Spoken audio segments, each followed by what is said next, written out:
vignettes. You know that moment in medical school when you're staring at a question about protein misfolding and your mind goes completely blank? Today, we're diving deep into amyloidosis, the protein disorder that's been stumping medical students across NEET, PG, FMGE, and INICET exams. By the end of this episode, you'll understand the most frequently tested concepts, common exam traps, and how to tackle those tricky clinical vignettes. And joining us today is our resident pathology expert. Thanks for having me.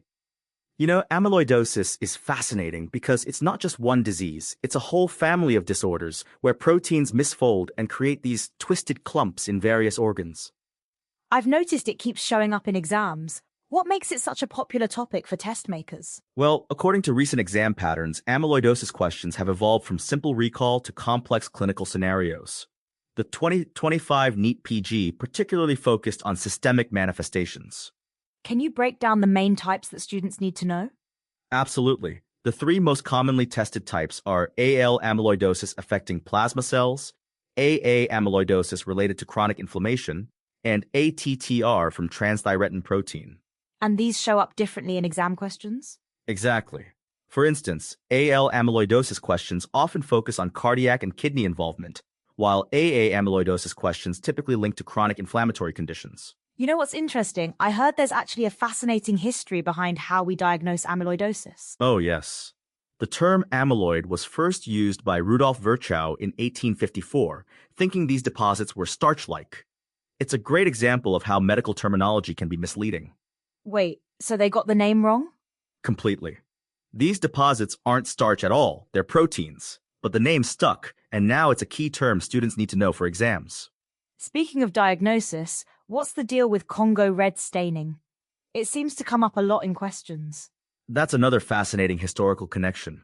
Congo red was actually developed as a textile dye in 1883, but it became crucial for amyloid diagnosis because it creates that characteristic apple-green birefringence. So we're still using a cotton dye from the 1800s as our gold standard? That's kind of amazing. Exactly. And it's still one of the most frequently tested diagnostic criteria in exams. Students need to know that apple-green birefringence under polarized light is pathognomonic. Let's talk about exam strategies. What are some common traps students fall into?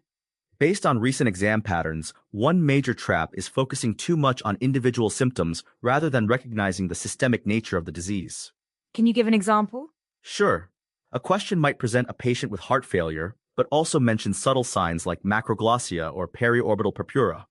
Students often miss these systemic clues. That's really helpful. What about treatment-related questions? Treatment questions often focus on the specific type of amyloidosis. For AL amyloidosis, chemotherapy comes up frequently.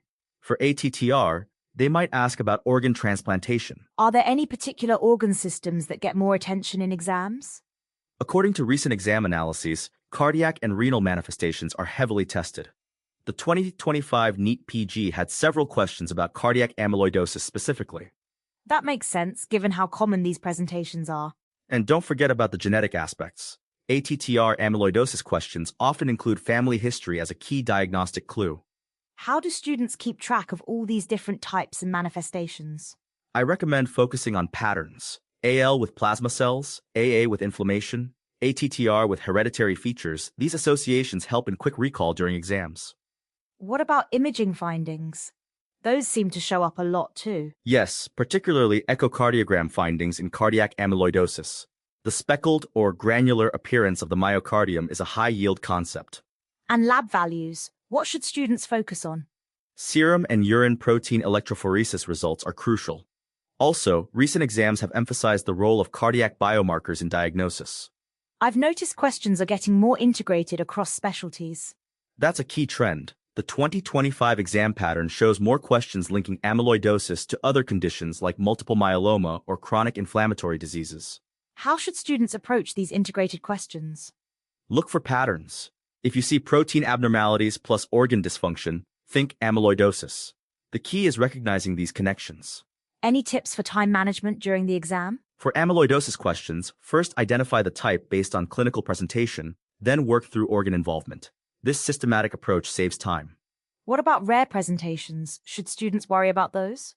Focus on common presentations first, but be aware of classic rare findings like shoulder pad sign or raccoon eyes. These make great image-based questions. Speaking of images, any tips for handling those? Always look for that characteristic apple-green birefringence in histology images. It's the most commonly tested visual finding. And what about treatment options? How detailed should students get? Know the basics for each type.